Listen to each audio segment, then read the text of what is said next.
There have been whelming WrestleManias, middling WrestleManias, boring WrestleManias, one WrestleMania held without a crowd, and there have been some pretty bad WrestleManias. Then there's this WrestleMania.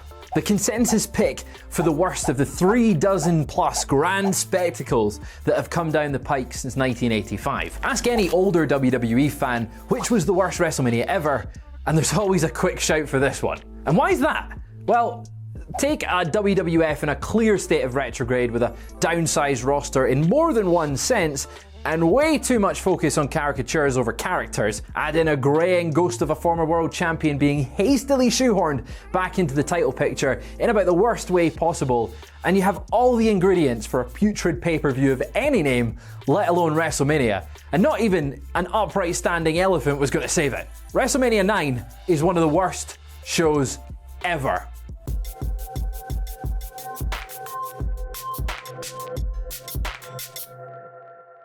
Before I delve into the specific badness of WrestleMania 9 in this video, and because I get paid per word I speak per the terms of the contract I got Adam to sign while he was too busy counting his money, let's add a little context to the time period in question. It's the spring of 1993 and the WWF is in a major state of flux. In just 1 year alone, so many valuable names and talents had left the company, a handful of them for reasons related to their physiques and how they may have obtained them.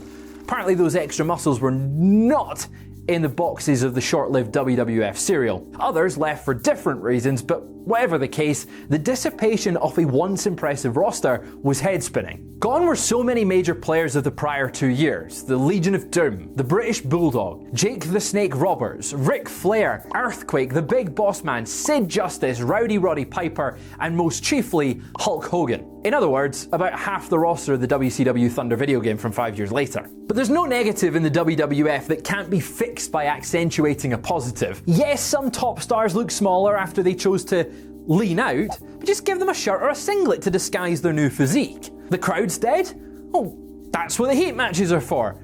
Listen to the response to Max Moon. There's no way in hell that the WWF will come close to selling out a stadium for WrestleMania in its current state. But wait, just give a WrestleMania special themed aesthetic that looks really pretty. And that brings us to WrestleMania 9. The window dressing went into overdrive for the WWF's annual spectacular, as WrestleMania 9 was going to take place at Caesar's Palace in Las Vegas. And there would be liberal co-opting of the Caesar part of the location, as WWF was going to give Mania a Roman Coliseum, cross-gladiator, cross-centurion sort of makeover. Shame really it wasn't held 10 years later, because they could have thrown Christian to the Lionheart.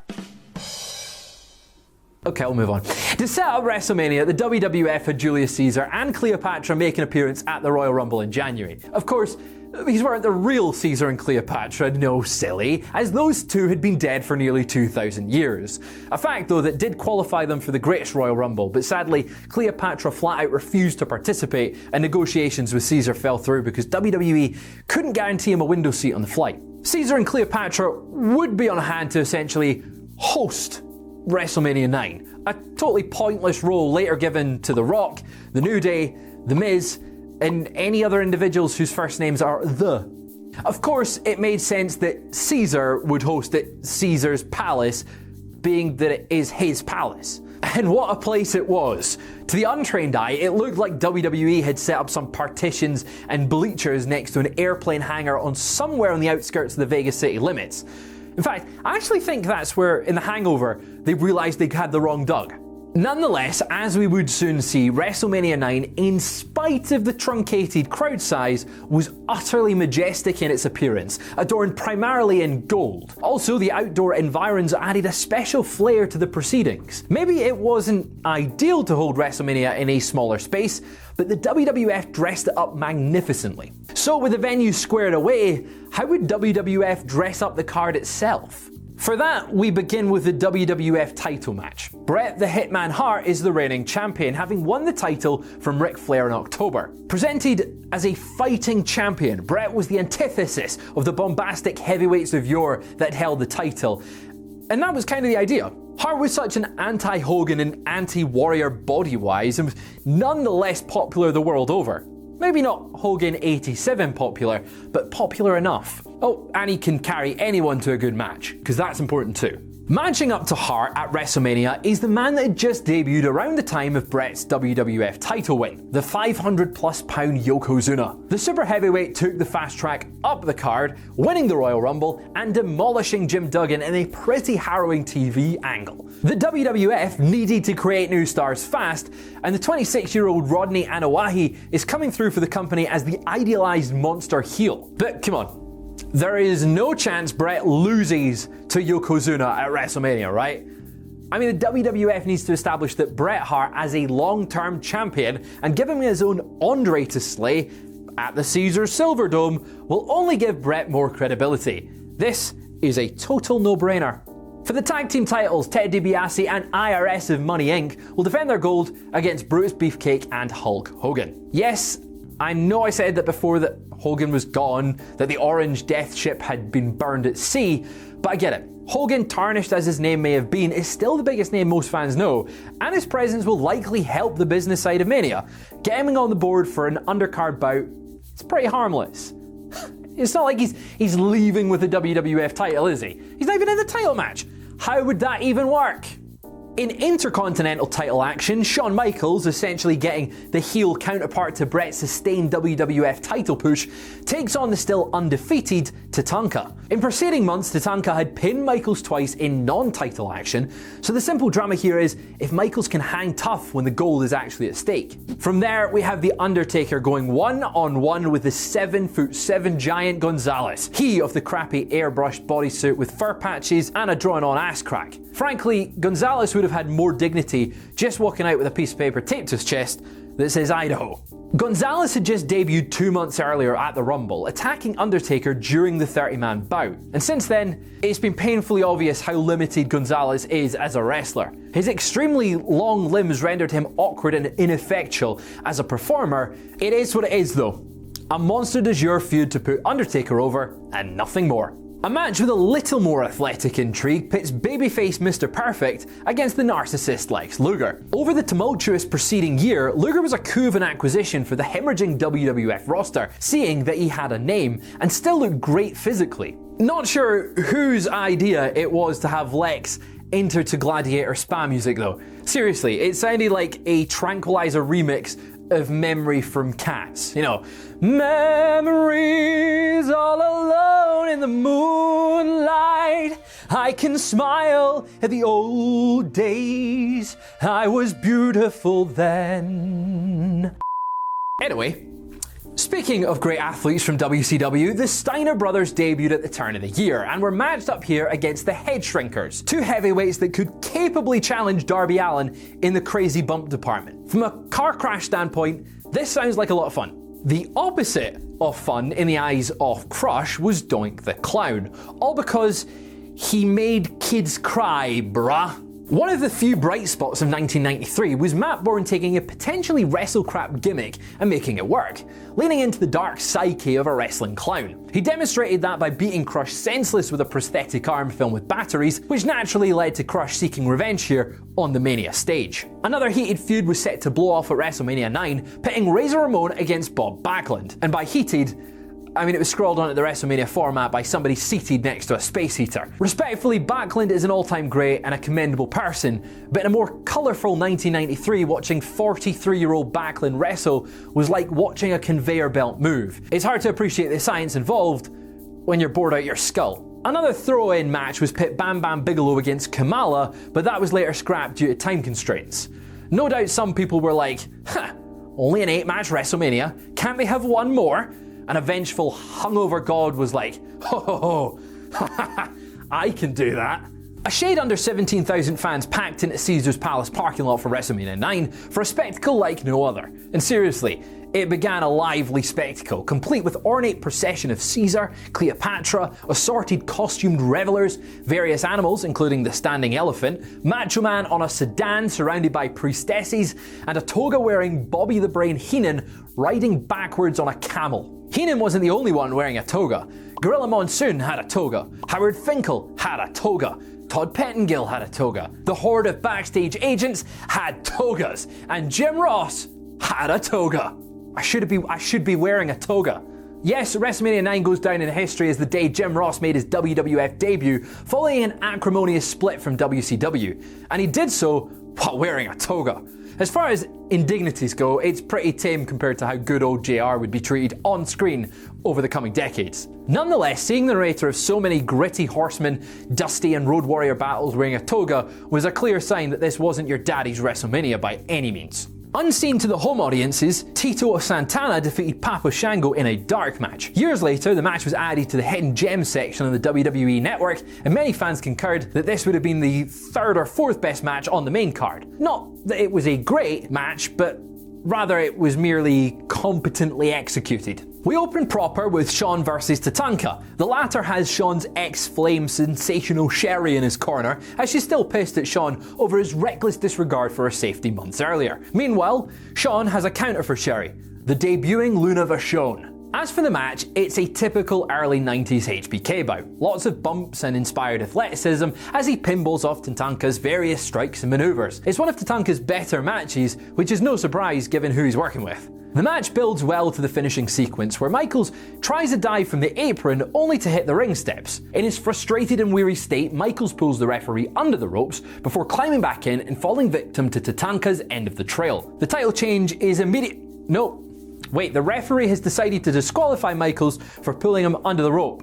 Or maybe Shawn was counted out? It's confusing. The announcers don't seem to know either.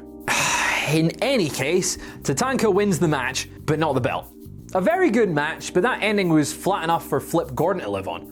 Luna attacks Sherry afterwards to begin a new rivalry, but it doesn't wash out the sour taste of a BS ending, in the opener no less. Next up is the Steiners versus the Headshrinkers, and boy is it a doozy. For one thing, Scott Steiner takes the craziest bump imaginable, falling head first over the ropes on a tandem hotshot. One imagines Scott had only 8 1/3% chance of surviving the fall, but then again, Scott's a genetic freak, and he's not normal. The craziness continues when Rick is set up for something akin to a doomsday device, and Rick reverses it by catching Samu in a belly-to-belly suplex off of Fatu's shoulders. This is like watching Ricochet versus Ospreay in 1993. Okay, maybe not, but it's mind-blowing nonetheless. The Steiners win after Scott hits an immediately bungled Frankensteiner, but man, was this wild. So far, WrestleMania is 2 for 2 in good matches, but alas 2 for 2 in not so hot finishes.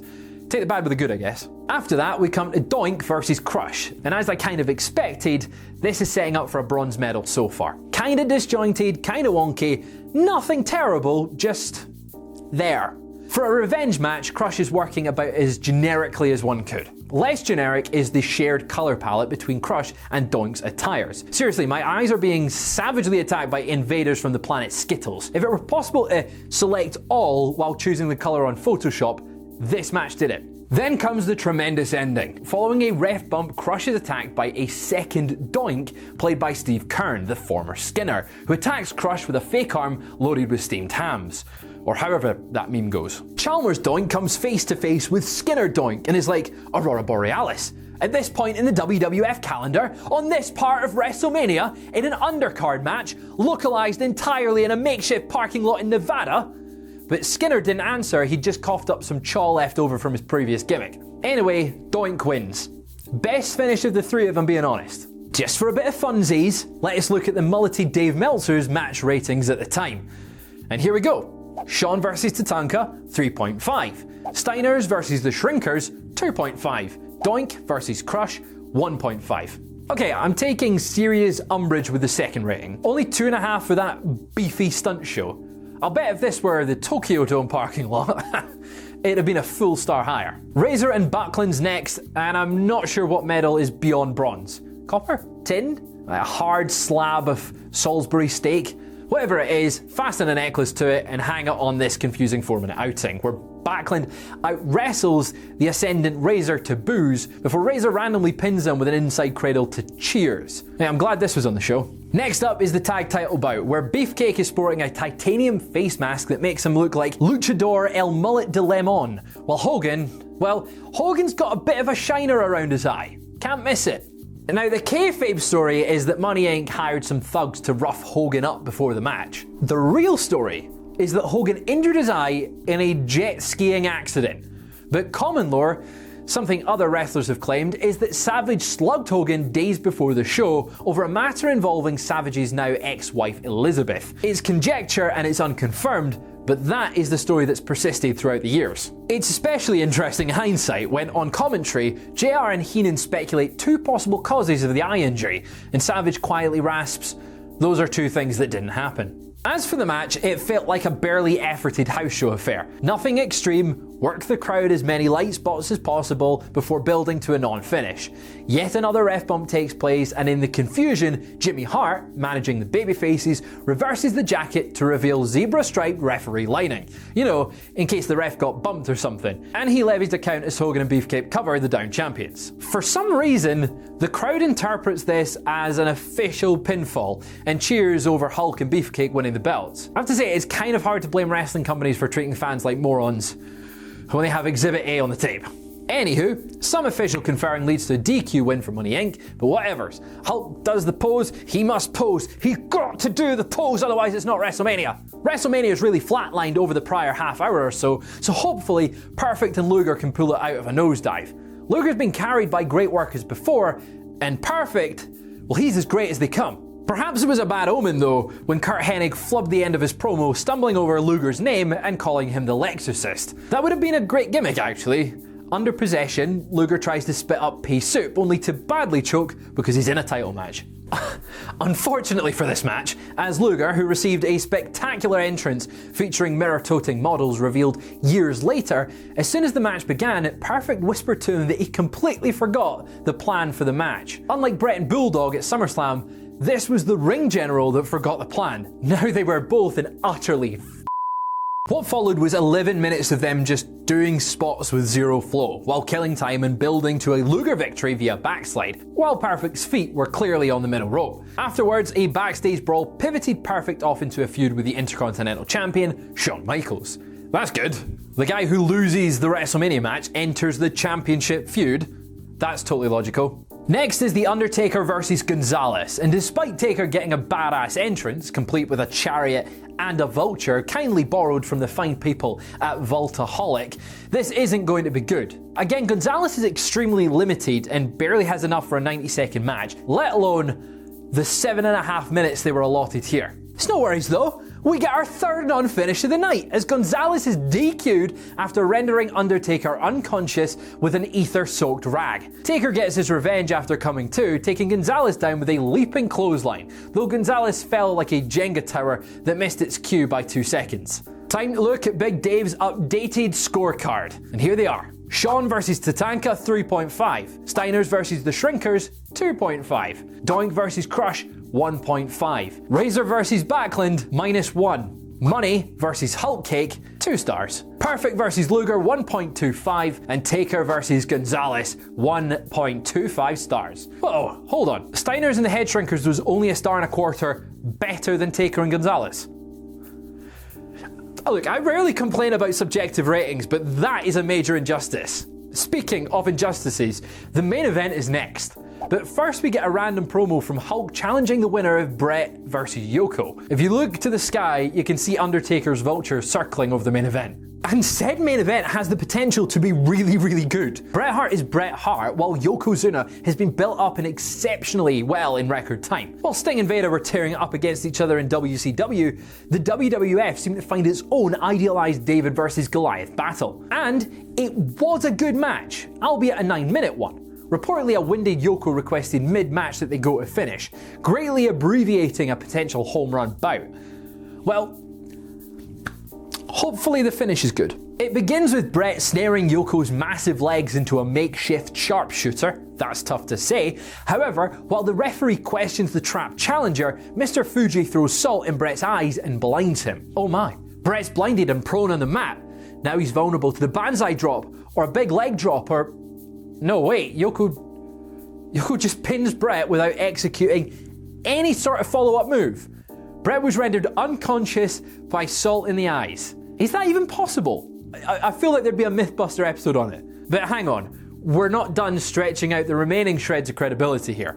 Because as soon as the first notes of Yokozuna's music play, Hulk Hogan is here to protest the finish. And seconds later, Fuji takes the mic and insults Hogan, challenging him to a title match then and there. All this while his client gasps and wheezes next to him like he's just run a 10k with a Buick strapped to his back. Blind Matt Bret encourages Hulk to finish killing this awful show, so Hogan runs in, ducks another debilitating salt attack, resulting in Yoko being blinded. Fuji gets tossed, Hogan clotheslines Yoko and hits the big leg drop to win the title for a 5th time. The crowd did roar, but based on their belief that the tag titles changed hands because Jimmy Hart counted the pinfall, I'm not sure their tastes hold up against any scrutiny. Hogan later debased the WWF title during a New Japan match, never defended it or even appeared live on ensuing WWF programming, and jobbed to Yoko at King of the Ring before departing the company once more. A year later, the WWF reinstalled Bret as champion once more, strapping the rocket to him as the leader of the new generation.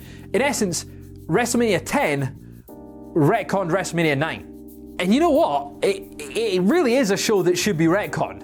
But, you know, alas, it is a show that happened. Just to finish off with Dave's scorecard, Shawn Tatanka, 3.5. Steiners and Shrinkers, 2.5. Doink and Crush, 1.5. Razor and Backlund, -1 star. Money vs Hulk Cake, 2 stars. Perfect vs Luger, 1.25 stars. Taker vs Gonzales, 1.25. Bret vs Yokozuna, 3 stars. Orange Flaccidy vs Yokozuna, dud.